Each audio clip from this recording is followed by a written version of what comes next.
سلام سامان عزیز، دوباره در حال دوچرخه سواری هم با این صحنه مواجه شدم که همش تو فکر تو بودم که حتما برای تو یه ویدیو بگیرم که ببینی چه لذتی دارم میبرم. من در حال دوچرخه سواری، میدونم عاشق دوچرخه سواری مثل خودم و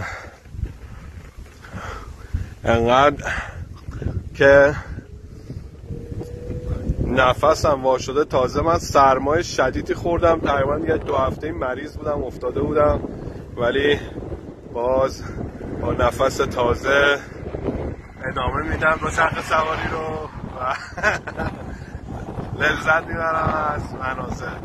من دقیقا روزی میتونم بهت بگم سامان 30 کیلومتر، بعضی روزا 60 کیلومتر، بعضی روزا 50 کیلومتر، بعضی روزا 10 کیلومتر و هر نحوی در روز چند ساعت دوچرخه سواری میکنم.